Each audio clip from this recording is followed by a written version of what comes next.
बच्चे class 10th में है और 24 फरवरी को हिंदी का पेपर देने वाले हो तो उनके लिए वीडियो सबसे ज्यादा इम्पोर्टेंट है। मेरे प्यारे बच्चों, आज मैं आप लोगों को हिंदी का एक ऐसा वायरल पेपर बताने वाला हूँ जो कि 24 फरवरी को 100% देखने को मिलेगा।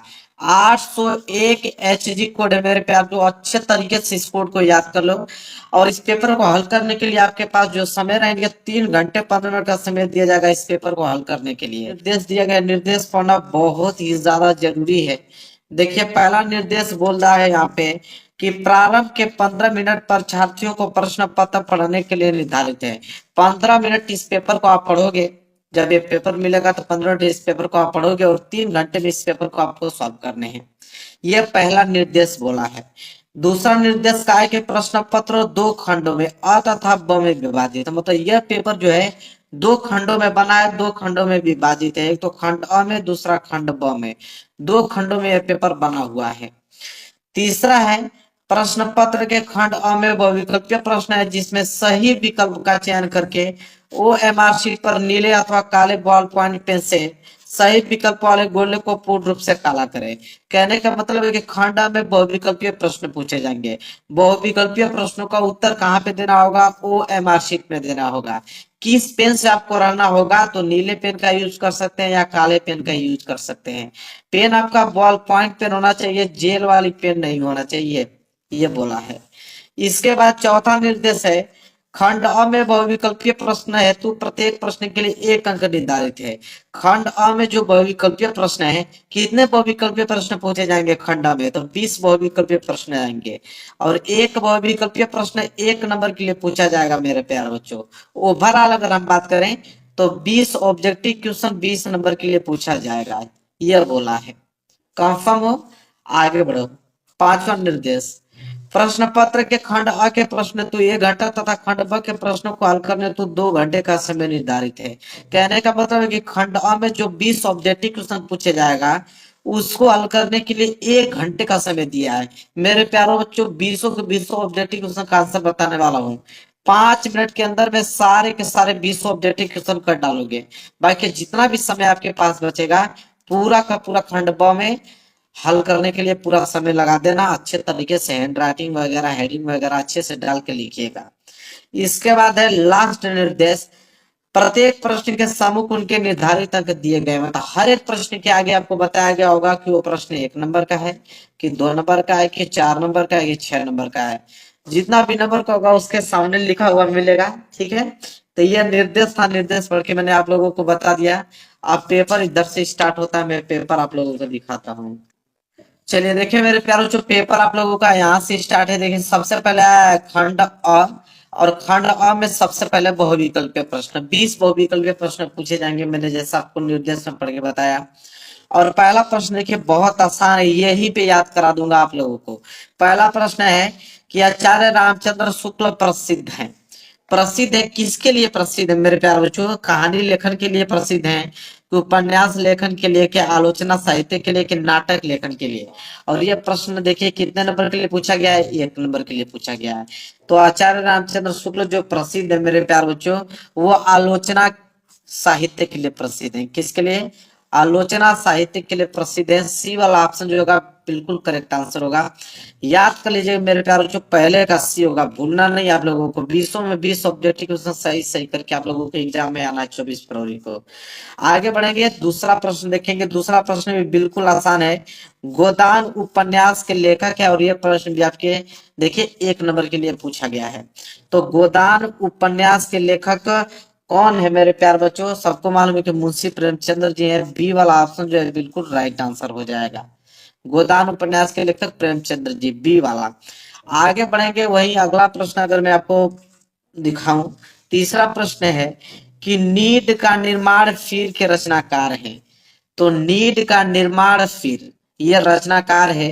ये रचना जो है वो किनकी रचना है? 4 ऑप्शन आपके पास है, बताना है किनकी रचना है। तो ये जो नीड का निर्माण फिर जो रचना है, वो ऑप्शन है हरि वंश राय बच्चन जी की रचना है। ए वाला ऑप्शन जो होगा बिल्कुल राइट आंसर हो जाएगा। वहीं अगर हम बात करें क्वेश्चन नंबर 4 को लेकर, क्वेश्चन नंबर 4 है कि झूठा सच उपन्यास के लेखक हैं। और ये प्रश्न भी आपके एग्जाम में 1 नंबर के लिए आया। देखिए, झूठा सच उपन्यास के लेखक किनकी लेखक है मेरे प्यारे बच्चों? तो यह जो है झूठा सच उपन्यास, वह यशपाल जी की है। किसकी है? यशपाल जी की। पहला वाला ऑप्शन जो होगा बिल्कुल राइट आंसर होगा, ए वाला। आगे अगर हम बढ़े और अगला प्रश्न देखें तो प्रश्न नंबर 5। देखिए प्रश्न नंबर 5 क्या मेरे प्यारे बच्चों? प्रश्न नंबर 5 पे कि छायावाद की मुख्य प्रवृत्ति है। देखिए, प्रवृत्ति पूछता है या कभी कभी विशेषताएं पूछ लेता, दोनों चीज एक ही होता है। तो छायावाद की मुख्य प्रवृत्ति या विशेषताएं, ये प्रश्न भी आपके एग्जाम में 1 नंबर के लिए दिया गया है। तो छायावाद की विशेषता बताना है कि चारों ऑप्शन में से छायावाद की विशेषता कौन है? तो छायावाद की विशेषता है श्रृंगार और प्रेम वेदना। कौन? श्रृंगार और प्रेम वेदना। और ए सी वाला ऑप्शन जो होगा जो बिल्कुल राइट आंसर हो जाएगा, क्वेश्चन नंबर 5 का सी। आगे बढ़ते हैं और अगला प्रश्न अगर दिखाऊं तो प्रश्न नंबर देखिए यहाँ पे 6। प्रश्न नंबर 6 क्या है मेरे प्यार बच्चों? कि कलम का सिपाही जीवनी है। कलम का सिपाही जो है वो जीवनी है। किनकी जीवनी है? ये प्रश्न 1 नंबर के लिए आपके एग्जाम में आया है। तो कलम के सिपाही जीवनी जो है मेरे प्यार बच्चों, वो प्रेमचंद्र जी की ही जीवनी है। बी वाला ऑप्शन जो होगा बिल्कुल करेक्ट आंसर हो जाएगा, क्वेश्चन नंबर 6 का बी। आगे अगर हम बढ़े प्रश्न नंबर 7, तो प्रश्न नंबर 7 है कि घनानंद किस काव्य धारा के कवि हैं? जो घनानंद जी हैं वो किस काव्य धारा के कवि हैं? और ये प्रश्न भी देखिए 1 नंबर के लिए पूछा गया है। तो किस काव्य धारा के कवि हैं ज्ञानानंद जी मेरे प्यार बच्चों? तो रीति मुक्त। ठीक है, रीति मुक्त काव्य धारा के कवि हैं ज्ञानानंद जी। सी वाला ऑप्शन जो होगा बिल्कुल राइट आंसर हो जाएगा, 7वें का सी। यहां तक कंफर्म हो। आगे बढ़ते हैं प्रश्न नंबर 8वें की तरफ। चलिए देखिए मेरे प्यार बच्चों, प्रश्न नंबर 8वां देखते हैं। प्रश्न नंबर 8वां है, हंस पत्रिका के संपादक हैं। तो हंस पत्रिका के संपादक हैं। देखिए ये प्रश्न भी 1 नंबर के लिए पूछा गया है। तो हंस पत्रिका के संपादक इन चारों ऑप्शनों में से कौन है मेरे प्यारे बच्चों? तो option B Premchandra ji. B वाला ऑप्शन होगा जो बिल्कुल करेक्ट आंसर हो जाएगा।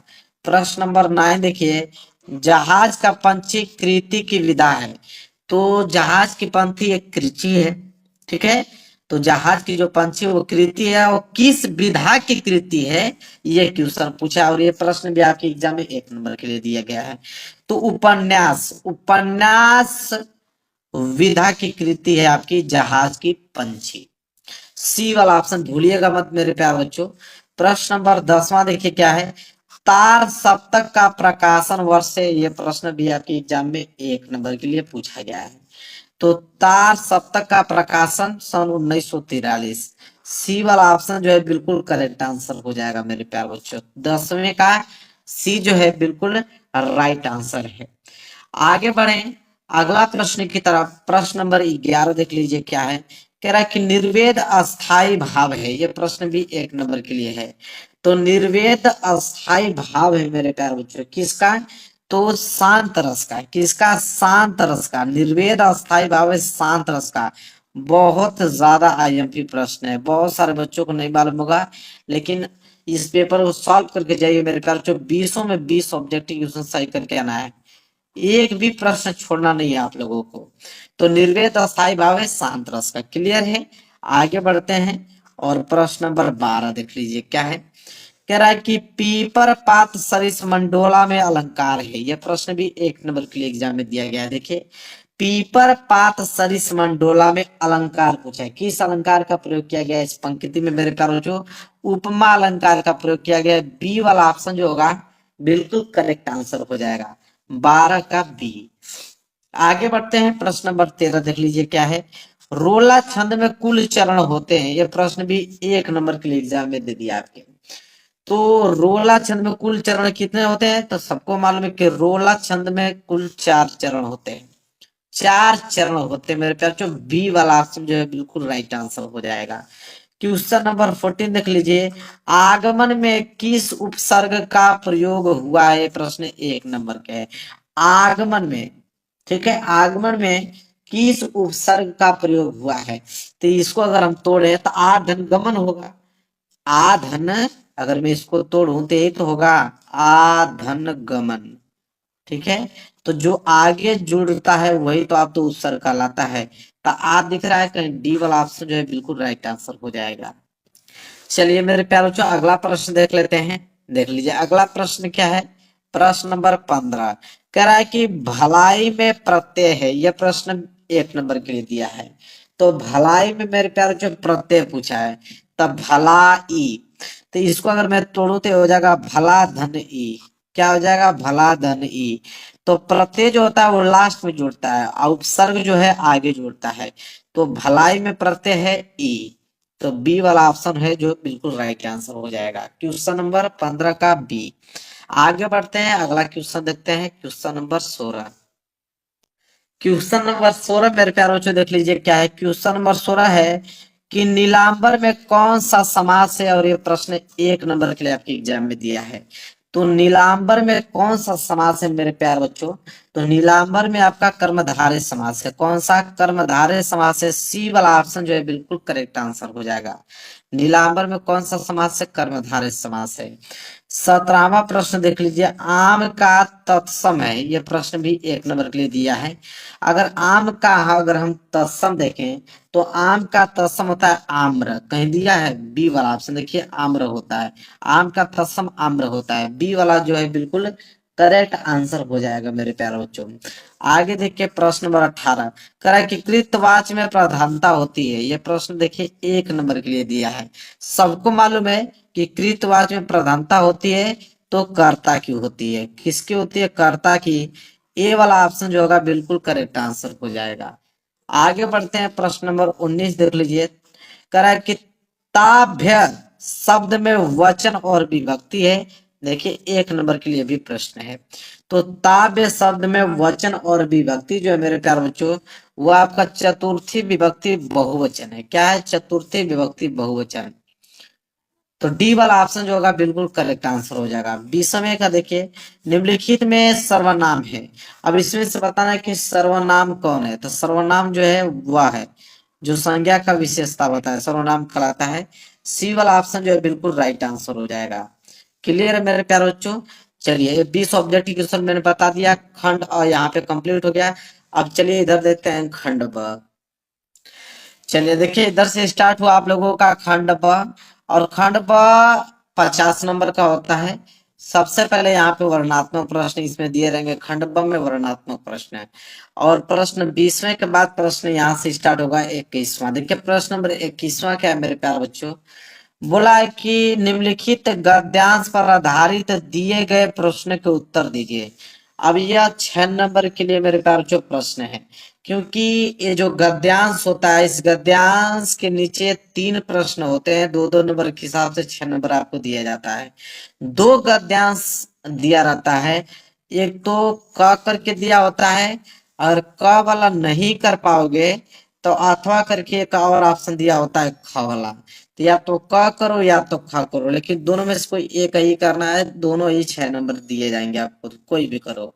क वाला है कि बुद्ध के इस जन्म की घटनाएं तो इन चित्रित कथाओं में है ही, उनके पिछले जन्मों की कथाओं का भी इसमें चित्रण हुआ है। पिछले जन्म की यह कथाएं जातक कहलाती हैं।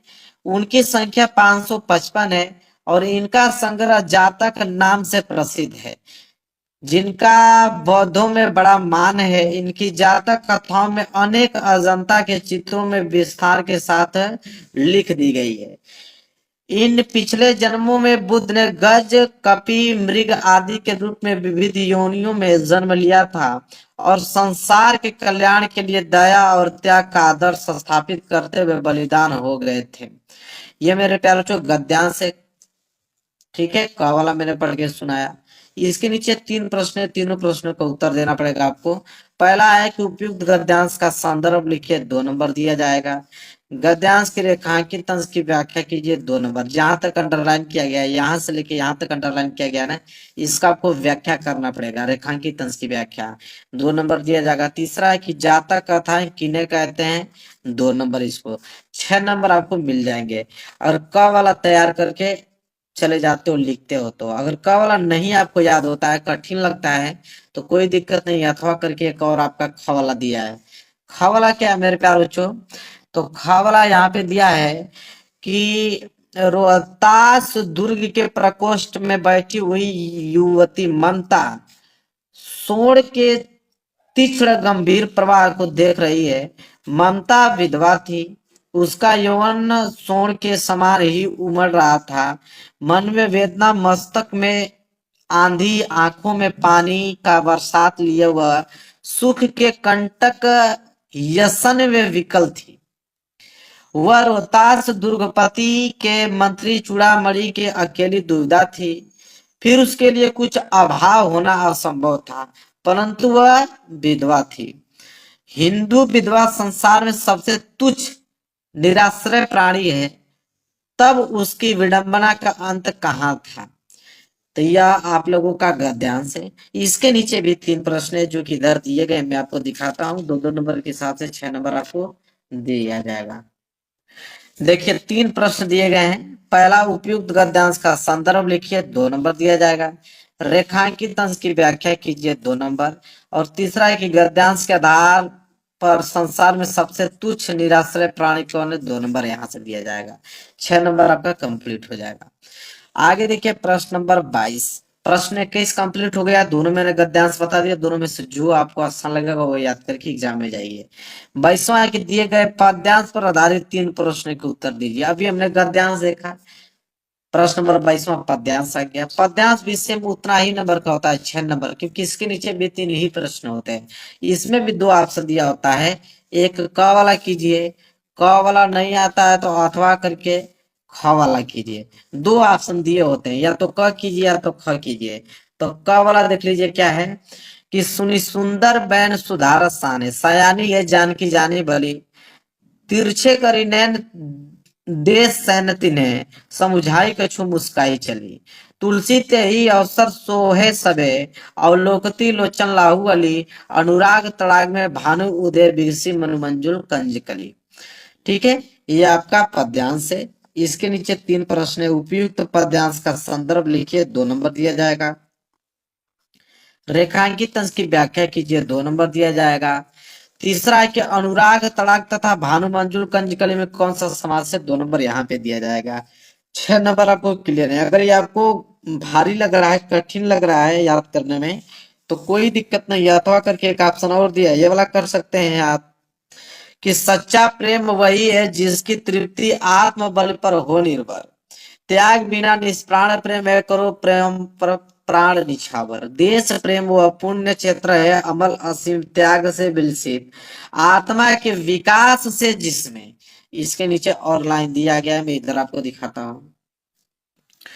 मनुष्यता होती है विकसित, एक लाइन उसके नीचे इधर दिया गया है। ठीक है, तो वह है आप लोगों का पद्यांश। इसके नीचे 3 प्रश्न है। उपयुक्त पद्यांश के शीर्षक एवं कवि का नाम लिखिए, 2 नंबर। रेखांकित अंश की व्याख्या कीजिए, 2 नंबर। और प्रस्तुत पद्यांश में किसके प्रेम पर प्राण निछावर करने की बात की गई है, 2 नंबर इस पे दिया जाएगा। तो 6 नंबर यहाँ से आपका क्लियर हो गया। ठीक है, अब आगे बढ़ेंगे प्रश्न नंबर 23। जो आपको आसान लगेगा उसमें कर लीजिएगा। अब आगे देखते हैं प्रश्न नंबर 23। निम्नलिखित संस्कृत गद्यांश में किसी एक का संदर्भ सहित हिंदी में अनुवाद कीजिए। यह मेरे प्यार जो संस्कृत का गद्यांश आ गया। और संस्कृत का गद्यांश कितने नंबर के लिए पूछा जाता है, 5 नंबर के लिए। इसमें भी 2 ऑप्शन दिया होता है। देखिए क वाला, मैं अंडरलाइन यहाँ पे खींच देता हूँ, क वाला कर लीजिए, यहाँ तक है। संदर्भ सहित हिंदी में अनुवाद आपको करना है, क वाला इसका। अगर ये नहीं आ रहा है तो कोई दिक्कत नहीं, अथवा करके एक ऑप्शन और आपको दिया है, ख वाला।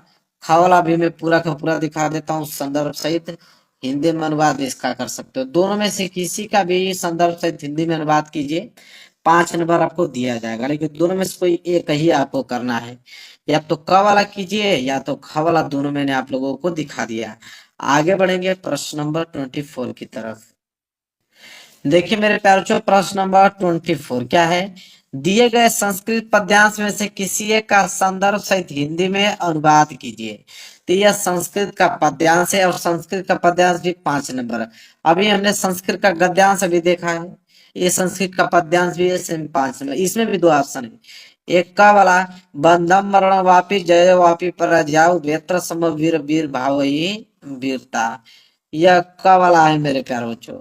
क वाला नहीं अगर आप कर पाते हो तो अथवा करके एक आपको और दिया है ख वाला, इसको आप कर सकते हो। तो क और ख दो ऑप्शन दिया हुआ है। संदर्भ सहित हिंदी में अनुवाद करना है, 5 नंबर आपको दे दिए जाएंगे। तो दोनों में से जो आपको आसान लगेगा वो तैयार करके एग्जाम में जाइएगा, उसका आंसर लिख के आइएगा। पूरे के पूरे 5 नंबर आपको दे दिए जाएंगे। यह प्रश्न नंबर 24 क्लियर है। आगे बढ़ते हैं और मैं आगे आपको दिखाता हूँ प्रश्न नंबर 25। देखिए प्रश्न नंबर 25 क्या है कि अपने पठित खंड काव्य के आधार पर निम्नलिखित प्रश्नों में से किसी एक प्रश्न का उत्तर दीजिए। 3 नंबर के लिए है।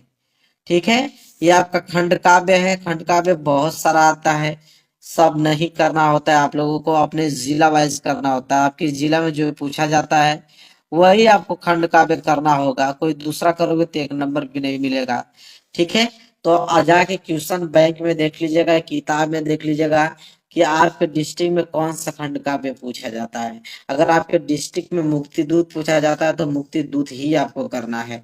अगर आपके डिस्ट्रिक्ट में ज्योति जवाहर पूछा जाता है तो ज्योति जवाहर ही करना है। जो पूछा जाएगा वही आपको करना है। वैसे खंड काव्य तो बहुत अनेक सारे हैं।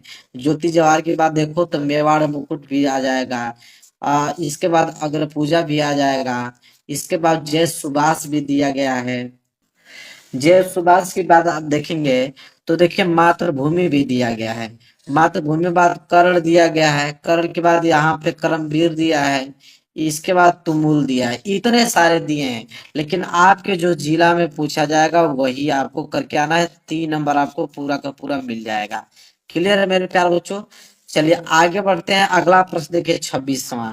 26वां का सबसे पहले क आया है। 26वां का क क्या दिया है कि दिए गए लेखकों में से किसी एक लेखक का जीवन परिचय लिखते हुए उनकी एक प्रमुख रचना का उल्लेख कीजिए।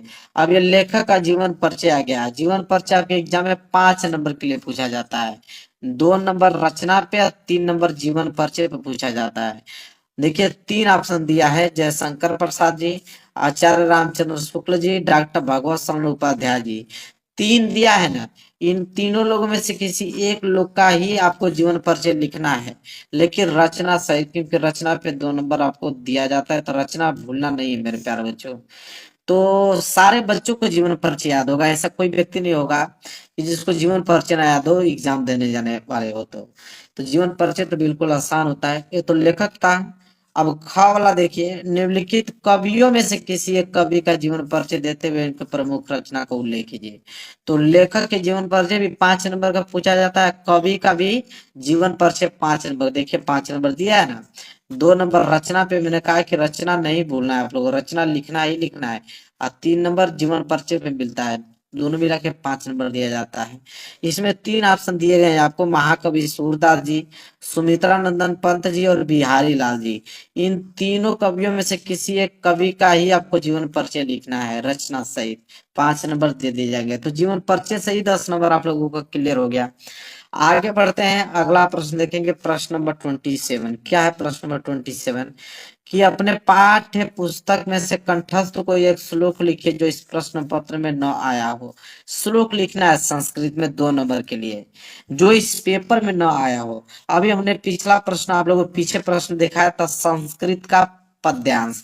तो संस्कृत के पद्यांश को ही हम लोग श्लोक कहते हैं। तो यह नहीं कि जो वो संस्कृत का पद्यांश दिया था वही उतार दे, उसको उतार दोगे तो 1 नंबर नहीं मिलेगा, क्योंकि ऑलरेडी इसमें बोल रखा है कि जो इस प्रश्न पत्र में न आया हो, कोई अलग लिखना पड़ेगा आपको, तब जाके आप लोगों को 2 नंबर दिया जाएगा। यह प्रश्न नंबर 27 से 2 ठे कोई श्लोक याद कर लीजिएगा, जाके एग्जाम में लिख के चले आइएगा। क्लियर प्रश्न नंबर 27। चलिए आगे बढ़ते हैं प्रश्न नंबर 28 की तरफ। चलिए मेरे प्यारे बच्चों देखते हैं प्रश्न नंबर 28 क्या है। निम्नलिखित में से किन्हीं 2 प्रश्न के उत्तर संस्कृत में दीजिए। 2 नंबर आपको दिया जाएगा, संस्कृत में उत्तर देना है इसका। 4 प्रश्न आपके पास हैं। पहला प्रश्न, दूसरा प्रश्न, तीसरा प्रश्न, चौथा प्रश्न। 4 प्रश्न संस्कृत का दिया गया है। इन चारों प्रश्नों में से किसी 2 ही प्रश्न का उत्तर आपको संस्कृत में देना है। 1-1 नंबर के हिसाब से 2 नंबर आपको दे दिए जाएंगे। क्लियर। तो जो आपको आसान लगेगा इसमें से उसका याद कर लीजिएगा। 2 प्रश्नों का उत्तर आपको संस्कृत में देना होगा। क्लियर है मेरे प्यार से। प्रश्न नंबर 28। आगे देख लीजिए प्रश्न नंबर 29। निम्नलिखित विषयों में से किसी एक विषय पर आपको निबंध लिखना है, ठीक है। और निबंध आपके एग्जाम में 7 नंबर के लिए पूछा जाता है। तो यहाँ पे 5 निबंध दिया गया है। पहला पर्यावरण संरक्षण के उपाय, दूसरा साहित्य और समाज, तीसरा मेरी प्रिय पुस्तक, चौथा नारी शक्तिकरण और पांचवा मेरी अविस्मरणीय यात्रा। तो यहाँ पे 5 निबंध दिया है। इस पांचों निबंध में से किसी एक करके देखते हैं। प्रश्न नंबर 30वां। प्रश्न नंबर 30वां लास्ट इस पेपर का प्रश्न है कि अपनी विशेष रुचियों का उल्लेख करते हुए अपने मित्रों को एक पत्र लिखे। 4 नंबर के लिए पत्र लेखन आपके एग्जाम में आता है कि अपनी विशेष रुचियों का उल्लेख करते हुए अपने मित्रों को एक पत्र लिखना है। या नहीं प्रश्न करना चाहते हो तो अथवा करके एक प्रश्न और दिया है कि रेलवे के महाप्रबंधक को एक शिकायती पत्र लिखिए जिसमें टिकट निरीक्षक द्वारा किए गए अभद्र व्यवहार का उल्लेख हो। जो टीटी होते हैं और अगर वो किसी व्यक्ति के साथ अगर अभद्र व्यवहार कर रहा है तो उसके लिए अगर रेलवे महाप्रबंधक को एक शिकायती पत्र अगर आपको लिखना होगा तो किस प्रकार लिखोगे। तो 2 ऑप्शन आपके पास है, दोनों में से कोई भी आप एक लिख सकते हो। लाइक कर देना, चैनल पे नए हो तो चैनल को जरूर सब्सक्राइब कर लेना।